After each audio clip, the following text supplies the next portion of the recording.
Hello everyone, I am Rashmi Belsare. Welcome to my channel Belsare Classes. आज हम perimeter and area, किसी figure का perimeter और area क्या होता है उस बात पे डिस्कस करेंगे। तो जब भी कोई क्वेश्चन हमारे सामने आता है तो बच्चों को ये प्रॉब्लम रहता है कि इस क्वेश्चन में हमको पेरीमीटर फाइंड आउट करना है या एरिया, तो इसका मीनिंग क्या होता है। जैसे यदि मैं इस रेक्टेंगल की बात करूं तो ये जो रेक्टेंगल है, यदि इसके पेरीमीटर की बात कर रही हूं मीन्स इसकी बाउंड्री के बारे में मैं बात कर रही हूं। तो बाउंड्री ऑफ अ फिगर, तो इसकी बाउंड्री हुई ये प्लस ये मीन्स ये सारी साइड्स का सम, ये इसकी बाउंड्री या पेरीमीटर हुई। यदि मैं इसके एरिया की बात करती हूँ तो एरिया के लिए मुझे इस पूरे पोर्शन को कवर करना पड़ेगा। एरिया के लिए मुझे ये सारे पोर्शन को कवर करना पड़ेगा। तो एरिया जब पूरा पोर्शन कवर होगा तो वो एरिया होगा, और मुझे केवल इसके बाउंड्री की बात करना है तो उस कंडीशन में ये इसकी पेरीमीटर होगी।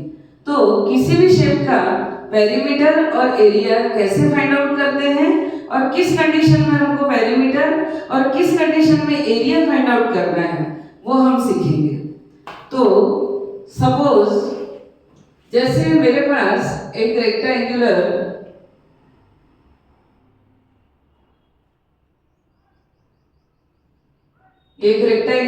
कोई टेबल टॉप है। सपोज मुझे इस पर लेस लगानी है, तो लेस जो है वो कभी भी इसकी बाउंड्री लाइन पे लगती है। लेस जो होती है वो इसकी बाउंड्री पे लगती है। तो उस कंडीशन में यदि हमारे पास क्वेश्चन आया कि what is the length of the lace required to cover the boundary of a rectangular table top, किसी टेबल टॉप की बाउंड्री पे यदि हमको लेस लगाना है तो उसकी लेंथ क्या होगी। इस बात के लिए हमको फाइंड आउट करना पड़ता है पेरीमीटर। तो पेरीमीटर ऑफ अ रेक्टेंगल, वैसे तो किसी भी शेप के लिए यदि हमको पेरीमीटर फाइंड आउट करना है तो कैसे निकालेंगे। अब आप इमेजिन करिए कि ये जो होती है हमारी पेरीमीटर की लेंथ है और ये जो है ये ब्रेथ है। अब हम इस लेंथ पे अपोजिट साइड इक्वल, तो इस लेंथ पे हमने लेस लगा दी। सपोज हमको ये कोई लीड होता किसी बॉक्स का और उसमें टेप लगाना होता, तब भी हम इसकी बाउंड्री पे टेप लगाते थे। यदि हमारे पास कोई स्क्वायर शेप या रेक्टेंगुलर शेप फील्ड है और उस पे हमको फेंसिंग करना है, तो यदि हमको किसी चीज पे लेस लगाना हो या हमको फेंसिंग करना हो या हमको टेप लगाना हो, तो उस कंडीशन में हमको हमेशा क्या फाइंड आउट करना पड़ता है, perimeter of a given figure. किसी भी फिगर का पेरीमीटर हमको फाइंड आउट करना पड़ता है। ठीक है, तो किसी भी फिगर का पेरीमीटर कब निकालेंगे मैंने आपको समझा दिया। या तो आपको लेस लगाना हो या फेंसिंग करना हो या टेप लगाना हो, तो उस कंडीशन में हमको उस शेप का, उस फिगर का पेरीमीटर फाइंड आउट करना पड़ता है। मीनिंग ये हुआ कि मुझे सिर्फ और सिर्फ इसकी बाउंड्री से मतलब है, मुझे इसके अंदर क्या मटेरियल है, कितना है, उससे कोई मतलब नहीं। तो उस कंडीशन में ये सम ऑफ ऑल साइड्स, इसकी सारी साइड्स का यदि सम कर दूं तो किसी भी फिगर का, किसी भी पॉलीगॉन का हम इजीली पेरीमीटर फाइंड आउट कर सकते हैं। तो रियल में पेरीमीटर हुआ क्या, तो perimeter means boundary of any figure. किसी भी फिगर की बाउंड्री जो होती है वो पेरीमीटर होती है। अब इसको कैसे फाइंड आउट करेंगे, तो सपोज हमारे पास रेक्टेंगल है, तो perimeter of a rectangle, perimeter of a rectangle is equal क्या होगा, अब सम ऑफ ऑल साइड्स, मैं इस लेंथ पे ये भी लेंथ है, ये भी ब्रेथ है, इसके लिए हम अदर वर्ड विड्थ भी यूज करते हैं। तो हमारे पास लेंथ है 2 टाइम्स ये लेंथ प्लस ये लेंथ, ये है ब्रेथ, तो ये हो गया ब्रेथ प्लस ये है हमारे पास ब्रेथ, तो ये हुआ L plus L 2L plus B plus B 2B। तो हमारे पास फॉर्मूला बन गया 2, दोनों से हमने कॉमन ले लिया तो 2 इंटू लेंथ प्लस ब्रेथ। इस तरीके से ये हुआ हमारा पेरीमीटर ऑफ अ रेक्टेंगल। अब यदि मेरे पास स्क्वायर होता तो स्क्वायर में ऑल साइड्स इक्वल होती है। यदि किसी रेक्टेंगुलर फील्ड की बात कर रहे हैं तो हमारे पास पेरीमीटर हुई 2 इंटू लेंथ प्लस ब्रेथ। अब यदि हमारे पास कोई स्क्वायर शेप है तो स्क्वायर में ऑल साइड्स इक्वल होती है। अब यदि इसकी बाउंड्री की बात करेंगे तो जितनी साइड ये है उतनी ये होगी, उतनी ये होगी और उतनी ये होगी, तो 4 टाइम्स आएगी। सपोज ये 5 है तो 5 प्लस 5 प्लस 5 प्लस 5। तो हम इसको इजीली और कैसे निकाल सकते हैं कि सम ऑफ ऑल साइड से, या बहुत ही इजी हमारा फॉर्मूला बन जाएगा कि perimeter of a square, perimeter of a square is equal, suppose ये A है, ये भी हमारे पास A है, ये A और A, तो A plus A plus A plus A is equal 4A, और 4A का मीनिंग होता है A means length of a side, कि किसी फिगर की ये साइड है, तो ये हुआ हमारे पास में 4 into length of a side. इस तरीके से हमारे पास स्क्वायर की पेरीमीटर के लिए फॉर्मूला बनेगा। तो ये हो जाएगा 4 इंटू लेंथ ऑफ साइड, यदि A है तो बनेगा 4A। तो ये था हमारे पास रेक्टेंगल और ये था स्क्वायर। तो हमको मेनली बात ये याद रखना है कि यदि मैं किसी सर्कल की भी बात करती हूँ और यदि इस सर्कल की मुझे पेरीमीटर, तो सर्कल के लिए हम पर्टिकुलर एक वर्ड यूज करते हैं circumference of a circle. Circumference का मीनिंग है इसकी बाउंड्री। तो बाउंड्री ऑफ अ सर्कल, जब इसकी बाउंड्री फाइंड आउट करना होता है तो ये हमारे पास अब एक पॉलीगॉन नहीं है, ये एंटायरली लाइन सेगमेंट से नहीं बना है। तो इस कंडीशन में इस पर रेडियस में यूज होगी और इसका फॉर्मूला हमारे पास बनता है 2 पाई r। तो perimeter of a circle, perimeter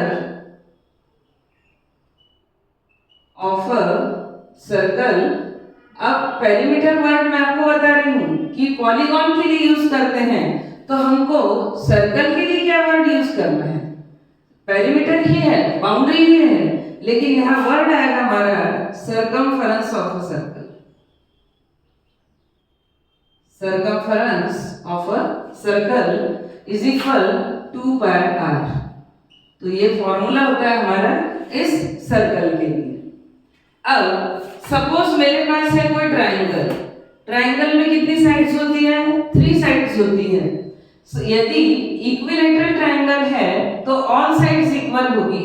अब यदि इसकी पेरीमीटर फाइंड आउट करना है तो इसकी बाउंड्री पे मुझे जाना है, तो इसकी सारी साइड्स का मैं सम कर दूंगी। यदि equilateral means all sides equal है तो इसका फॉर्मूला बन जाएगा 3 into length of a side. जैसे ये 3 और ये 3 हो तो 3 3 जा 9, तो इस तरीके से 3 into length of a side. तो इक्विलैटरल ट्रायंगल के लिए हमारा फॉर्मूला क्या होगा कि perimeter of an equilateral triangle is 3 into length of a side. तो मैं ड्रॉ करके आपको एक बार एक्सप्लेन करती हूँ। हम डिस्कस कर रहे हैं कि एक equilateral triangle, equilateral triangle means जिसमें ऑल साइड्स इक्वल होती है, तो ये है इक्विलैटरल ट्रायंगल। अब इसके ऑल साइड्स यदि इक्वल है और इसकी पेरीमीटर हमको फाइंड आउट करना है, तो perimeter of an equilateral triangle, equilateral triangle is equal क्या होगा। अब इसमें ये भी साइड सपोज A है तो A plus A plus A, लेकिन सभी साइड इक्वल है इसलिए हम उसको A सपोज कर रहे हैं। ये हमारा फॉर्मूला बन जाएगा 3 into length of a side. तो एक बात आप याद रख लीजिए कि यदि स्क्वायर की बात करूं तो उसमें 4 साइड्स है और ऑल साइड्स इक्वल है। यदि मैं इक्विलेटरल ट्रायंगल की बात करूं तो इसमें ऑल साइड्स इक्वल होती है। यदि मैं रेगुलर पेंटागन की बात करूं, पेंटागन मीन्स 5 साइडेड पॉलीगॉन, उसमें 5 साइड्स होगी और रेगुलर वर्ड मैंने यूज किया है, उसका मीनिंग होता है कि all sides and all angles are equal. तो ऐसी कंडीशन में उस पेंटागन की पांचों साइड इक्वल होगी। यदि मैं रेगुलर हेक्सागन की बात करूं तो उसमें पूरी 6 साइड जो है 6 साइड्स इक्वल होगी। तो ऐसी कंडीशन में बहुत इजी हमारा फॉर्मूला क्या बनेगा कि perimeter of an equilateral triangle 3 sides equal तो 3 into length of a side, square है चारों साइड इक्वल तो 4 into length of a side, regular pentagon यदि है तो 5 into length of a side और यदि रेगुलर हेक्सागन है तो 6 into length of a side. ये हमारा फॉर्मूला बहुत इजीली बन जाएगा। ये रेगुलर के लिए है। बाय द वे, हमारे पास आइसोसेलेस ट्रायंगल हो या फिर स्केलिन ट्रायंगल हो जिसमें ऑल साइड्स डिफरेंट हो, यदि ये ए है, ये बी है और ये सी है, तो इस कंडीशन में जब ये फॉर्मूला वर्क नहीं करेगा तो फिर क्या करना है? तो हमको ये करना है कि पेरीमीटर ऑफ अ ट्रायंगल, मतलब एक सिंपल कि वो या तो आइसोसेलेस हो जाए या स्केलिन, तो पेरीमीटर ऑफ अ ट्रायंगल। तो हमको जब कोई फॉर्मूला नहीं लग रहा है तो सीधे सीधे लिख देना है sum of all sides, sum of all sides. तो ये होगा हमारे पास a plus b plus c।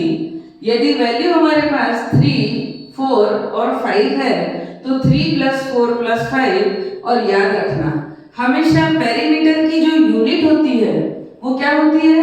यदि हमारे पास साइड सेंटीमीटर में है तो हमारा आंसर सेंटीमीटर में होगा। यदि हमारी साइड्स मिलीमीटर में है तो हमारा आंसर मिलीमीटर में होगा। यदि हमारी साइड्स मीटर में है तो हमारा आंसर मीटर में होगा और यदि किलोमीटर में है तो हमारा आंसर किलोमीटर में होगा। किसके लिए? पेरीमीटर के लिए। तो इस तरीके से पेरीमीटर कब निकालना है? जब भी किसी शेप में यदि हमको लेस लगाना है तो उसके आउटर पे लगाना है, उसकी बाउंड्री पे लगाना है। फेंसिंग यदि हम किसी शेप पे करते हैं तो फेंसिंग का मीनिंग होता है कि किसी मेटेलिक वायर की बाउंड्री बनाना। अब सपोज मुझे इस रेक्टेंगुलर फील्ड में फेंसिंग करना है तो मैंने ये मेटेलिक वायर की बाउंड्री बना दी। बाउंड्री जैसी बना दी तो लेंथ ऑफ द वायर यदि हमको फाइंड आउट करना है तो हम बहुत इजीली कैसे निकाल सकते हैं कि हमको मालूम है हमने केवल इसकी बाउंड्री पे फेंसिंग की है। तो बाउंड्री निकालना मतलब पेरीमीटर निकालना है और पेरीमीटर ऑफ अ रेक्टेंगल का फॉर्मूला हमने अभी डिराइव किया कि 2 इंटू लेंथ प्लस ब्रेथ। तो हमको लेंथ और ब्रेथ गिवन होगी, हम फॉर्मूले में वैल्यू सब्स्टिट्यूट करेंगे और हमारा आंसर आ जाएगा। कभी कभी उसकी कॉस्ट फाइंड आउट करना होता है तो 1 मीटर के लिए कॉस्ट गिवन होती है और जो टोटल हमारे पास में लेंथ आ जाती है तो हम उससे इजीली टोटल के लिए भी कॉस्ट फाइंड आउट कर सकते हैं। तो इन शॉर्ट मैं ये बताना चाह रही हूँ कि पहले कभी भी बात जब टेप की हो, बात जब लेस लगाने की हो, बात जब फेंसिंग की हो, बात केवल बाउंड्री की हो, तभी हमको फॉर्मूला केवल और केवल पेरीमीटर ऑफ अ फिगर, कोई भी फिगर हो। अब सपोज मेरे पास ये है एक रोम्बस, तो रोम्बस में भी ऑल साइड्स इक्वल होती है, तो इसका भी फॉर्मूला हमारे पास हो जाएगा क्या? 4 into length of a side. Perimeter की बात कर रही हूँ, 4 into length of a side. यदि मैं इस ट्रेपेजियम शेप की बात करूं, कोई ट्रेपेजियम शेप फील्ड हो या कोई ट्रेपेजियम हो और उसकी बाउंड्री पे यदि हमको कोई वर्क करना है तो इसकी सभी साइड्स का सम कर दो तो हमारे पास इसकी पेरीमीटर आ जाएगी। तो पेरीमीटर के लिए बहुत इजी है, सम ऑफ ऑल साइड्स, जो लेंथ ऑफ अ साइड है बाउंड्री के लिए उनका सम कर। तो इस तरीके से हम किसी भी फिगर की बाउंड्री मीन्स पेरीमीटर जो फॉर्मूले हैं तो फॉर्मूले यूज कर सकते हैं, otherwise sum of all side से सर्कल को छोड़ के सभी की पेरीमीटर इजीली निकल जाएगी। और क्लियर है कि पेरीमीटर कब फाइंड आउट करना